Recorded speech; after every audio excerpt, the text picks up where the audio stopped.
country back.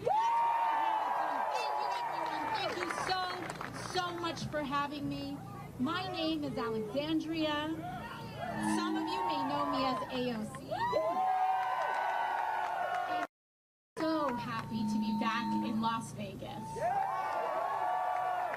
My home is a ways from here, but in truth, the distance between us is a lot shorter than we think, or even that we're told. And I want to thank each and every one of you for making the effort to be here today. Thank you all so much. I know a lot of you have had to make lots of plans and carpool and figure out how you're going to get here. It's not easy. And we don't... Pardon? Louder. Okay. Okay, thank you. People in the back, thank you for helping me. Is that good? All right, thank you. And I have to tell you, thank you, Nevada, because there's so many more people here than we even anticipated. We are at capacity today. And how many of you, how many of you here, is this your first political rally? Thank you all so much for getting in the game. And I want to thank who here is also getting in the game after not being as involved in politics, not knowing so much, who feel called and compelled. Thank you. Welcome. And I want to be the first to say, I don't care who you voted for in the past. You may have voted for Donald Trump in the past. You may have voted for Kamala Harris in the past.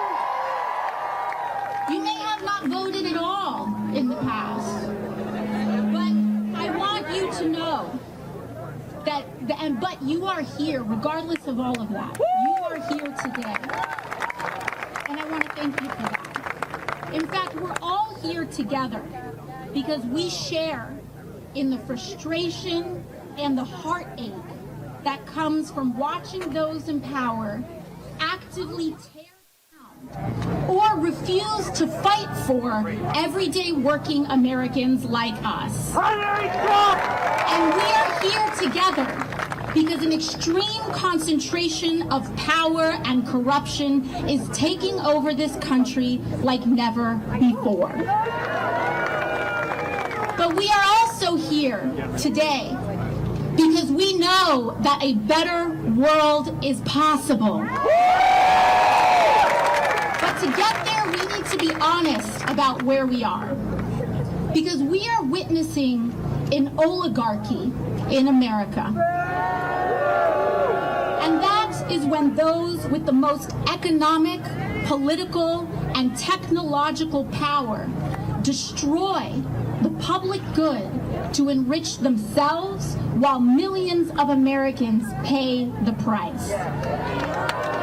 And we are at a point where the wealthiest people in the world, like Elon Musk, and all the Republicans enabling him, are turning to loot what is left of Medicaid, Medicare, and Social Security to bankroll even deeper tax cuts and sweetheart contracts for themselves, their fellow billionaires, and their corporations. And our political system right now is ill-prepared for this abuse of power. In fact, our political system enables it, starting with the role of money in politics. But I am here to remind you that we are not powerless in this moment. People are starting to put the pieces together. And ironically, the most divisive forces in our country are actually starting to bring more of us together. And that is important because the billionaire and the elite class derives their power from dividing working people apart along lines of left or right, race and gender, creed and culture.